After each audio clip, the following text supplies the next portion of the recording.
kita harus mengedepankan ketentuan perundang-undangan atau hukum yang minum obat ada efek samping, wahid atau gebrek.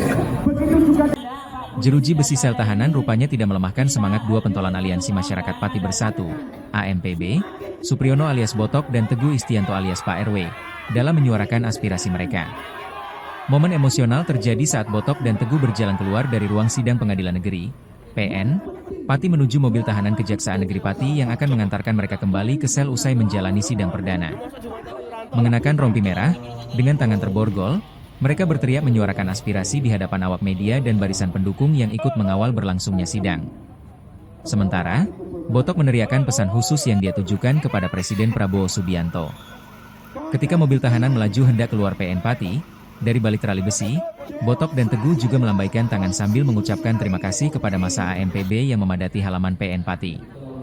Untuk diketahui, Teguh Istianto dan Botok menjalani sidang perdana terkait dakwaan kejahatan membahayakan keamanan umum. Dakwaan itu terkait aksi mereka memblokade jalur Pantura Pati Rembang pada 31 Oktober 2025 lalu, sebagai bentuk kekecewaan atas hasil rapat paripurna Pansus Hak Angket DPRD Pati yang memutuskan tidak memakzulkan Bupati Sudewo. Terkait kasus pemblokiran jalur Pantura ini, seorang sopir truk bernama Sugito juga menjadi pesakitan. Demokrasi tidak harus pakai kriminalisasi. Untuk Bapak Presiden, stop kriminalisasi dan pembohongan suara rakyat. Jangan pernah takut mengkritik penguasa yang zalim, yang arogan, yang otoriter. Segera tetapkan tersangka korupsi. Yang korupsi bebas, yang demo di penjara tidak boleh.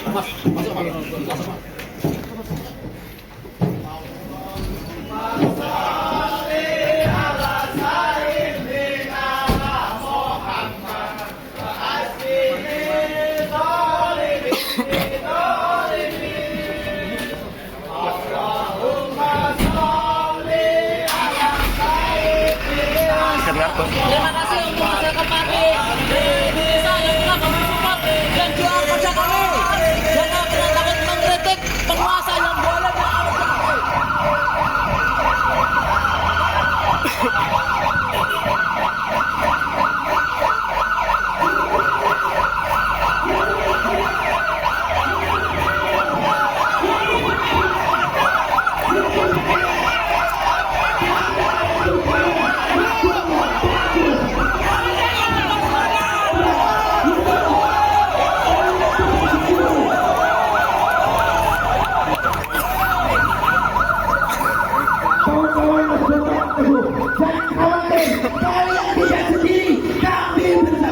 dan kita sudah tahu semua bahwa ternyata jaksa penuntut umum tidak mampu menjadi filter kedua terhadap pasal-pasal sampah yang disodorkan dan disuguhi oleh penyidik kepada peradilan kita. Nah, pertama bahwa pasal-pasal yang didakwakan itu adalah pasal-pasal sampah karena orang semester 5 paham betul bahwa kejadian itu ada di lalu lintas. Seharusnya sesuai dengan prinsip-prinsip hukum, asas lex specialis derogat legis generali itu harus menggunakan pasal undang-undang lalu lintas, bukan undang-undang KUHP.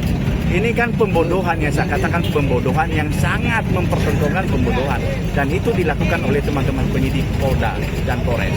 Berarti ada unsur kriminalisasi, Bang, ya? Bukan kriminalisasi, sengaja dicari-cari karena mereka ini tidak suka kalau ada orang yang menyampaikan pendapat di depan umum secara terus-menerus.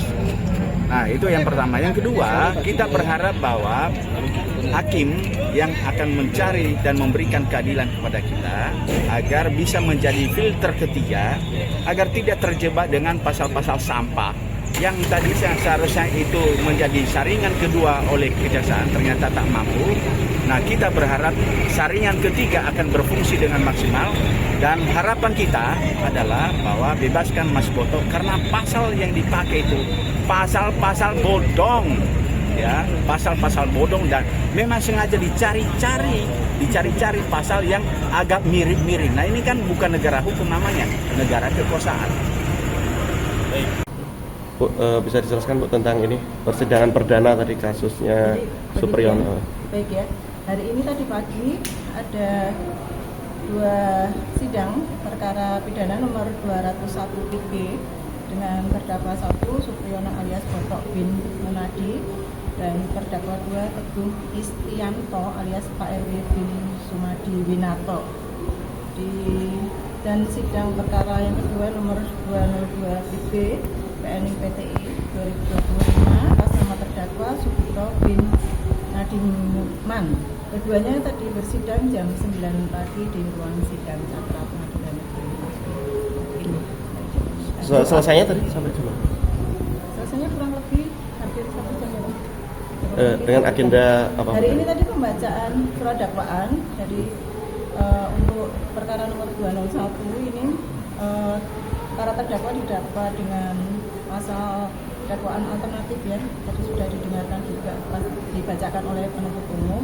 Pertama, melanggar ketentuan pasal 192 ke 1 KUHP junto pasal 55 ayat 1 ke 1 KUHP, atau kedua melanggar ketentuan pasal 160 KUHP junto pasal 55 ayat 1 ke 1 KUHP, atau ketiga melanggar ketentuan pasal 169 ayat 1 KUHP. Untuk perkara nomor 202 terdakwa Sugito, ini dakwaannya tunggal, yaitu ketentuan melanggar ketentuan pasal 192 ke 1 KUHP junto pasal 55 ayat 1 ke 1 KUHP pidana. Gitu. Mungkin agenda sidang. Ancamannya ya, untuk 201 dalam pasal pertama itu ancamannya penjara paling lama 9 tahun. Sedangkan untuk yang kedua, pidana penjara paling lama 6 tahun atau pidana denda. Dan ketiga, pidana penjara paling lama 6 tahun. Sedangkan Sudah. untuk perkara 202 192 di sini ancaman pidana penjara paling lama 9 tahun. Sudah dijadwalkan untuk sidang selanjutnya Sidang kapan? selanjutnya diagendakan untuk perkara nomor 201 yaitu pada tanggal 7 Januari 2026 jam 9 pagi dengan agenda persidangan adalah pembacaan keberatan dari penasehat hukum para terdakwa. Sedangkan untuk 202 itu agenda persidangan kembali dibuka tanggal 8 Januari 2026 jam 9 pagi dengan acara pembuktian dari penuntut umum yaitu pengajuan saksi. Gitu. Bu, ini ada aksi pengawalan dari massa, mungkin harapannya seperti apa biar tetap kondusif atau gimana? Ya begitu ya, harapannya kita bersidang ini ya kita semua harus menghormati jalannya persidangan. Jadi untuk keamanan semuanya sudah kita kondisikan ya, hari ini kondusif lah, bisa ditata ya, nggak ada yang yang bergejolak. Kalau untuk tuntutannya dari masa kan untuk PN sikap adil sudah ya, pastinya ya itu tanpa ditutup pun kita pasti sudah harus begitu, harus sikap adil, memberikan keadilan pada baik bagi pihak korban maupun dari pihak pelaku. Bahwa persidangan ini adalah tolak ukur bagaimana penegakan hukum dan demokrasi berjalan di negara kita. Ketika kemudian sidang ini hakim tidak bisa menjadi filter ketiga dan tidak bisa menegakkan keadilan, maka semua orang dapat juga mengalami hal sama. Maka kita berharap semoga hakim tetap memegang bahwa hakim adalah wakil Tuhan. Seperti itu. Download Tribun X sekarang, menghadirkan lokal menjadi Indonesia.